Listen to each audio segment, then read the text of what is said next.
السلام علیکم ورحمۃ اللہ وبرکاتہ۔ الحمد للہ رب العالمین والصلاة والسلام علی افضل الانبیاء والمرسلین نبینا و سیدنا مولانا محمد وعلی آلہ وصحبہ اجمعین۔ الحمد للہ ثم الحمد للہ کہ اللہ سبحانہ و تعالی نے ہمیں اپنے ذکر کے لیے اپنے حبیب پاک حضور احمد مجتبیٰ سیدنا و مولانا محمد مصطفیٰ صلی اللہ علیہ وآلہ وآصحابہ وسلم کے ذکر خیر کے لیے مل بیٹھنے کی توفیق عطا فرمائی ہے۔ اللہ پاک سے دعا ہے کہ وہ مجھے حق بیان کرنے کی، آپ سب کو سننے کی اور ہم سب کو اس پہ عمل کرنے کی توفیق عطا فرمائے۔ یہ ایک مختصر سی سٹنگ ہے، تقریباً 20 منٹ کا دورانیہ ہے، جس میں ہم نور قرآن و حدیث سے فیض یاب ہوتے ہیں، ذکر کی بات ہوتی ہے، فیملی لائف کی بات ہوتی ہے اور اس کے بعد دعا ہوتی ہے۔ آپ سب سے التماس کروں گا کہ پوری توجہ سے ایک ایک بات کو سنیں اور میں اس نیت سے کروں کہ انشاءاللہ عمل میں لاؤں گا، اور آپ اس نیت سے سنیں کہ انشاءاللہ عمل میں لائیں گے باذن اللہ تعالی۔ ناظرین، ہم کتنے خوش نصیب ہیں کہ اللہ سبحانہ و تعالی نے ہمیں دین اسلام کی نعمت سے فیض یاب فرمایا۔ یہ وہ دین ہے جو مجھے اور آپ کو زندگی کے ہر میدان میں گائیڈنس فراہم کرتا ہے، رہنمائی فراہم کرتا ہے۔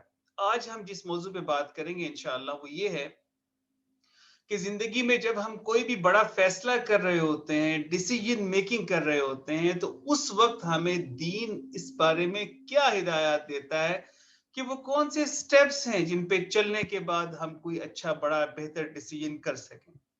سبحان اللہ، آپ دیکھیے اللہ سبحانہ و تعالیٰ نے ہمیں کسی اینگل سے بھی تشنا نہیں چھوڑا کہ ہماری کوئی پیاس رہ گئی ہو کہ یہ چیز ہمیں دین نے نہیں بتائی۔ سبحان اللہ۔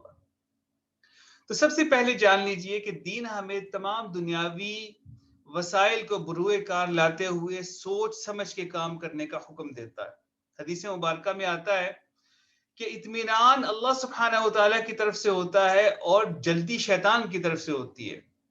تو پہلی چیز جو مجھے اور آپ کو سوچنی ہے وہ یہ ہے کہ کوئی بھی ہم ڈیسیجن لے رہے ہیں، کوئی بھی ہم فیصلہ کر رہے ہیں اپنی زندگی کا بڑا، کہ اپنے بچوں کی زندگی کا کوئی بڑا فیصلہ کر رہے ہیں، اس میں جلد بازی کا شکار نہیں ہونا، اطمینان سے کرنا ہے۔ دوسری بات جو بہت امپورٹنٹ ہے وہ یہ ہے کہ جب ہم زندگی میں فیصلہ کر رہے ہوتے ہیں، چاہے وہ دینی لحاظ سے ہو چاہے وہ دنیاوی معاملات کا ہو، تو ہمیں اس بات کا خیال رکھنا ضروری ہے کہ کیا وہ صحیح بھی ہے یا نہیں ہے۔ کسی حرام کام کے بارے میں تو ہم فیصلہ نہیں کرنے جا رہے کہ ہم یہ کر لیں یا وہ کر لیں۔ اگر کوئی چیز غلط ہے جو دنیاوی لحاظ سے ہارمفل لگ رہی ہے، جو دینی لحاظ سے ممنوع ہے، اس کے بارے میں ڈیسیجن میکنگ تو ہو چکی کہ وہ جو چیز ممنوع ہے وہ ہے ہی غلط، وہ نہیں کرنی۔ جو چیز ہارمفل ہے، جو چیز نقصان دہ ہے، وہ ہے ہی غلط، وہ نہیں کرنی۔ اگر کوئی شخص اس بات کے اوپر فیصلہ کرنے کی کوشش کرے بھی فلانے سودی کاروبار میں پیسے لگاؤں یا نہ لگاؤں، اب سوچ رہا ہوں کیا کروں، تو یہ تو سوچ ہی غلط ہے۔ کوئی ایسا معاملہ ہو جس میں کوئی سے کہے میں گھر توڑنے لگا ہوں، میں یہ کرنے لگا ہوں، کوئی ایسا کام جس میں دنیاوی لاس ہو رہا ہو، اس کو بھی چھوڑ دینا چاہیے، وہ بھی مناسب نہیں ہے۔ دین اس کی بھی ترغیب ہمیں مجھے اور آپ کو نہیں دیتا۔ تو کام کا ٹھیک ہونا ضروری ہے۔ اس کے بعد سرکار دو عالم صلی اللہ تعالی علیہ وآلہ وآصحابہ وسلم کی بڑی خوبصورت بات، آپ کا فرمان عالی شان اس کا مفہوم ہے کہ جو بندہ رب سے خیر طلب کرتا ہے، یعنی استخارہ کرتا ہے اور مخلوق سے استشارہ کرتا ہے، مخلوق سے مشورہ لیتا ہے اور اس کے بعد جو فیصلہ کرتا ہے اس پہ جم جاتا ہے، تو وہ ندامت کا شکار نہیں ہوتا، وہ پریشانی کا شکار نہیں ہوتا۔ تو مجھے اور آپ کو اللہ سبحانہ و تعالیٰ نے یہ حکم دیا کہ دوسروں سے مشورہ کیا کرو۔ معاملہ کوئی بھی ہو اس میں دوسروں سے مشورہ کیا جائے، اور مشورہ کس سے کیا جائے؟ جو لوگ اس فیلڈ سے، اس معاملے سے ریلیٹڈ ہوں۔ قرآن کہتا ہے فَاسْأَلُوا أَهْلَ الذِّكْرِ إِن كُنتُمْ لَا تَعْلَمُونَ، کہ جس ڈپارٹمنٹ کے کوئی ایکسپرٹیز ہیں آپ ان سے پوچھئے کہ اگر تمہیں کوئی چیز کسی چیز کا پتہ نہ ہو تو مشورہ لیا کریں۔ یہ مشورہ میرے محبوب پاک صلی اللہ تعالی علیہ وسلم کی سنت شریفہ ہے۔ آپ کی حیاتی میں جب آپ صلی اللہ تعالی علیہ وسلم کو جو جو مواقع پیش آئے ہیں، بدر کا موقع ہو، خندق کا موقع ہو، احد کا موقع ہو، میرے محبوب پاک صلی اللہ تعالی علیہ وسلم کی شادیوں کا موقع ہو، میرے محبوب پاک صلی اللہ علیہ وآلہ وآصحابہ وسلم نے صحابہ سے مشورے کیے، جبکہ آپ وہ ہستی ہیں جو کہ میرے اور آپ کے لیے تو عقل کل ہے۔ سبحان اللہ، وہ تو آپ وہ ہستی ہیں کہ جن کے قلب اطہر پہ رب کی وحی اترتی ہے، لیکن پھر بھی آپ نے امت کی تعلیم کے لیے مجھے اور آپ کو یہ مشورہ دیا کہ مشورہ کیا کرو، یہ بہتر چیز ہوتی ہے۔ اب مشورہ کس سے کیا جائے؟ جیسے میں نے پہلے عرض کیا کہ اگر صحت کے بارے میں مشورہ کرنا ہے تو کسی ڈاکٹر صاحب سے کریں گے، انجینئرنگ کے بارے میں کرنا ہے تو انجینئر صاحب سے کریں گے۔ ساتھ ہی ساتھ اس بات کا خیال رکھنا بڑا ضروری ہے کہ وہ شخص جس سے آپ مشورہ کر رہے ہیں وہ سنسیئر ہو۔ اگر اللہ سے ڈرنے والا، اللہ کا نیک بندہ ہو تو کیا ہی بات ہے، سبحان اللہ۔ کیونکہ جس سے ہم مشورہ کر رہے ہوتے ہیں ہم اس سے اپنا ایک راز بھی شیئر کر رہے ہوتے ہیں، اور حدیث مبارکہ میں آتا ہے کہ المستشار مؤتمن، کہ جس سے مشورہ لیا جاتا ہے وہ اس کا امانت دار ہوتا ہے۔ اگر مجھ سے یا آپ سے کوئی شخص مشورہ کرتا ہے تو یہ بات انڈرسٹوڈ ہے کہ میں نے وہ بات کسی اور کو نہیں بتانی، اور اگر وہ خاص طور پہ خود کہہ بھی دے کہ جی اس چیز کو راز رکھیے گا تو پھر یہ میرے اور آپ کے اوپر ایک بہت بڑی لائبلٹی آ جاتی ہے کہ میں اس کے اوپر عمل کروں اور وہ کسی کو نہ بتاؤں، چاہے کسی ایک بندے کو بھی وہ چیز نہ بتاؤں۔ تو اس امانت داری کا خیال رکھنا مشاورت میں بے انتہا ضروری ہے۔ اس کے علاوہ مشورہ دینے والے کے لیے یہ ضروری ہے کہ وہ پوری سنسیریٹی کے ساتھ، خلوص کے ساتھ بات بتائے۔ اس بات کو چیٹنگ فرمایا گیا، اس بات کی تکذیب کی گئی اس شخص کی کہ جو بندہ جانتے بوجھتے ہوئے غلط مشورہ دیتا ہے۔ میرے محبوب پاک صلی اللہ تعالی علیہ وآلہ وصحبہ وسلم نے فرمایا، حدیث مبارکہ کا مفہوم ہے کہ مومن مومن کا آئینہ ہوتا ہے۔ آئینہ تو سیدھی سیدھی جو صورت ہوتی ہے وہی دکھا دیتا ہے، نہ کمی کرتا ہے نہ زیادتی کرتا ہے۔ تو جس بھائی سے، جس بہن سے کوئی مشورہ مانگا جائے، اگر اس کو لگتا ہے کہ اس کا بھی اس چیز کے اندر ذاتی انٹرسٹ ہے اور وہ مشورہ نہیں دینا چاہتا یا نہیں دینا چاہتی، تو یہ کہہ دے کہ میں اس بارے میں آپ کو مشورہ نہیں دے سکتا یا نہیں دے سکتی، لیکن غلط مشورہ، چیٹنگ والا مشورہ نہ دے۔ تو مشورہ دینا، مشورہ لینا یہ سنت شریفہ ہے، سبحان اللہ۔ میرے محبوب پاک صلی اللہ تعالیٰ علیہ وسلم نے ہمیں دو جگہوں سے مشورہ لینے کا حکم دیا، ایک تو مخلوق سے مشورہ لو اور دوسرا مشورہ رب سے لو، جس کو ہم استخارہ کہتے ہیں، جسے ہم استخارہ کہتے ہیں۔ اب استخارہ کیا چیز ہے؟ یہ رب سے خیر کو طلب کرنا ہے، رب کریم سے خیر کو طلب کرنا ہے۔ اور صحابہ فرماتے ہیں، جابر رضی اللہ تعالیٰ عنہ سے مروی یہ روایت ہے، آپ فرماتے ہیں کہ حبیب پاک صلی اللہ تعالیٰ علیہ وآلہ وصحبہ وسلم ہمیں ہر کام میں استخارے کی ایسے تعلیم دیتے تھے جیسے قرآن کی آیتوں یا سورتوں کی تعلیم عطا فرماتے تھے، سبحان اللہ۔ اس سے کیا پتہ چلا کہ سرکار دو عالم صلی اللہ تعالی علیہ وآلہ وصحبہ وسلم اور صحابہ میں یہ چیز بڑی عام تھی کہ آپ استخارہ کیا کرتے تھے۔ استخارے کے بارے میں ہمارے معاشرے کے اندر بے انتہا زیادہ افراط اور تفریط موجود ہے۔ کتنے ہی بچیوں کے دل توڑے جاتے ہیں، جی استخارہ کرایا تھا ہم نے، نہیں آیا جی اس لیے ہم نہیں آپ سے رشتہ کر رہے، جبکہ معاملہ کچھ اور ہوتا ہے۔ خدا را اللہ سبحانہ و تعالی اور نبی پاک صلی اللہ تعالی علیہ وسلم کے احکامات کو اس طرح موڑ توڑ کے پیش نہ کریں۔ پہلی بات جو بڑی امپورٹنٹ ہے اور ہمارے معاشرے سے وہ نکلتی جا رہی ہے، وہ سنت استخارہ ہے۔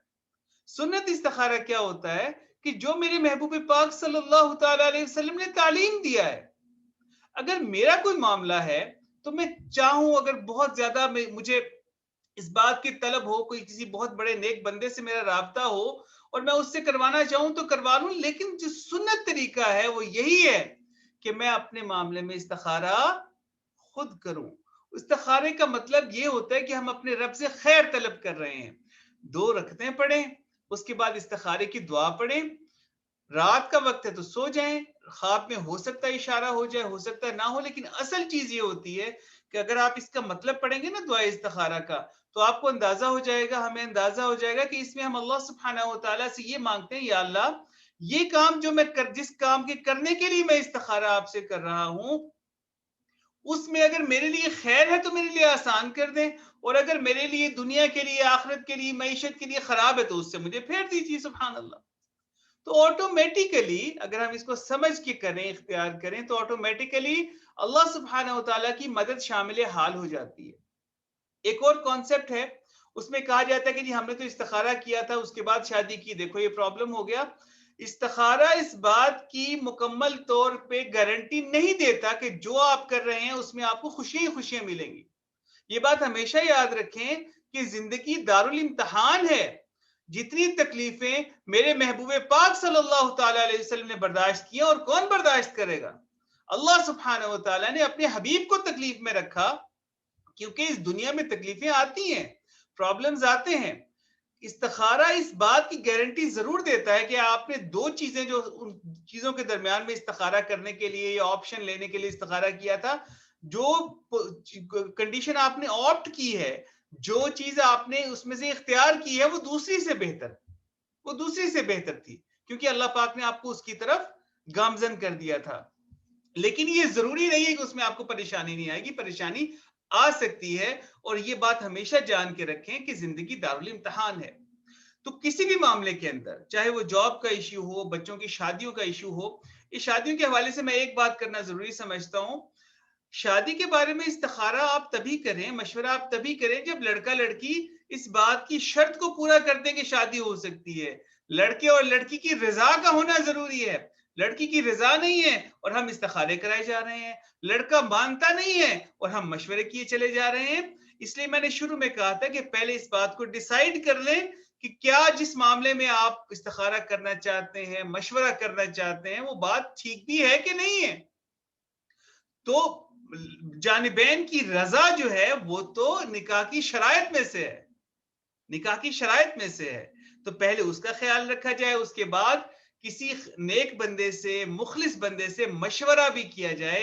جس سے مشورہ کیا جائے وہ اس بات کا امانت دار ہو کہ اس چیز کو راز میں رکھے گا. اس کے بعد استخارہ کیا جائے، اور استخارہ کا پروسیس آگے پیچھے ساتھ ساتھ بھی چل سکتا ہے. اس کے بعد جو فیصلہ کیا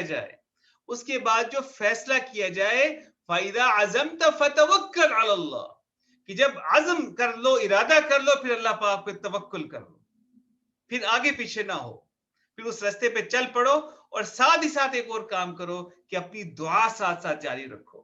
دعا کرتے رہو کہ یا اللہ، تیرے حبیب پاک صلی اللہ تعالیٰ علیہ وسلم کی سنت پہ عمل کرتے ہوئے میں نے یہ طریقہ اختیار کیا، اب مجھے اس میں خیر عطا فرما، اس میں مجھے آسانیاں عطا فرما، اس میں میرے لیے بہتریاں پیدا فرما. تو ناظرین، آپ نے دیکھا کہ فیصلہ کرنا، زندگی کا کوئی بھی فیصلہ ہو، اس کے بارے میں مجھے اور آپ کو ہمارا دین کتنی کلیئر گائیڈنس دیتا ہے. کیا کچھ کرنا ہے سب میں نے عرض کر دیا. زندگی میں کبھی کوئی فیصلے کا معاملہ آئے تو ان چیزوں کا خیال رکھنا بے انتہا ضروری ہے. انشاءاللہ اس طرح سے سنت طریقے سے جو آپ فیصلہ کریں گے اپنی زندگی کا، انشاءاللہ خیر پائیں گے، دنیا میں بھی خیر پائیں گے اور آخرت میں بھی خیر پائیں گے انشاءاللہ. اس سے ریلیٹڈ ہی میں شادی کے موضوع پہ آتا ہوں، کیونکہ ہم عام طور پہ فیملی لائف کے بارے میں بھی بات کرتے ہیں. ہمارے ہاں بہت سی شادیاں بے جوڑ ہوتی ہیں، اور ہم ان کے لیے استخارے کرواتے ہیں. لڑکی کی سائڈ سے بھی استخارہ کسی بزرگ سے کرایا جاتا ہے، لڑکے کی سائڈ سے استخارہ کسی بزرگ سے کرایا جاتا ہے، ایک کوئی تیسرا بندہ بھی استخارہ کرے. تو ہم نے مذاق سے بنا لیا استخارہ کو، ہم نے اس بارے میں مشاورت کو، اللہ سبحانہ تعالیٰ سے مشاورت کو مذاق سے بنا لیا. تو سب سے پہلے رشتوں کے معاملے میں، تاکہ آئندہ زندگی اچھی رہے، اس بات کا خیال ضرور رکھیں کہ اسلام کی بنیادی تعلیمات پہ عمل تو ضرور ہونا بھائی. جیسے میں نے شروع میں عرض کیا کہ ہمارے ہاں بے جوڑ رشتے ہوتے ہیں جو بعد میں ایک بیمار خاندان کی بنیاد رکھتے ہیں. پہلے سے لڑکی کے دل میں ہوتا ہے میں نے اس سے شادی نہیں کرنی، میں نہیں کرنا چاہتی. لڑکا میں نہیں کرنا چاہتا، لیکن کسی مامو جان، تایا جان، پھپھو جان، چچا جان، امی جان، ابو جان نے کوئی زبان دی ہوئی ہوتی ہے، ان کی کوئی دل کا ہارٹ اٹیک رستے میں آ جاتا ہے کہ میرے دل پہ ہاتھ پڑ جائے گا اگر تم نے نہ کی. خدا را دین کو مذاق نہ بنائے. اس طرح کے بے جوڑ رشتے نہ کریں جو کہ بعد میں گھروں کے اندر بھی آگ بھر رہے ہوں اور معاشرے میں بھی آگ بھر رہے ہوں. آپ کو اندازہ نہیں ہے کہ اس طرح کے فیصلوں سے گھر بھی تباہ ہوتے ہیں اور معاشرے بھی تباہ ہوتے ہیں. معاشرے جس بے راہ روی کی طرف جاتے ہیں اس کا میں اور آپ تصور بھی نہیں کر سکتے. اور اس کی بیسک کیا ہوتی ہے؟ دین کی تعلیمات سے انکار، اپنی ذاتی خواہشات کو پورا کرنے کی کوشش، جس کا جو حق ہے اس کو نہ دینا. لڑکے اور لڑکی کا یہ حق ہے کہ ان کو شادی کے لیے ان کی مرضی کے مطابق، ان کی مرضی، دل کی مرضی طلب کر کے ان کی شادی یا ان کا نکاح قائم کیا جائے. تو میرے بھائی اور میری بہنوں، اپنے گھروں کو بہتر کرنا ہے تو ہم نے بڑے بیسک روٹس سے ان چیزوں کو لے کے آگے جانا ہے. جب کسی درخت کی جڑ مضبوط ہوگی، اس کو اچھی طرح سے کھاد ملے گی، اس کا خیال ہوگا تو اس کا پودا اچھا نکلے گا. ہم کیسے ایک اچھی قوم کی بنیاد رکھ سکتے ہیں جبکہ قوم کی بنیاد، اس کی بیسس شادی کا جو جذبہ ہے، شادی کا جو فینومینا ہے، وہی ہمارے ہاں بڑا کمزور اور بڑا ویک ہے.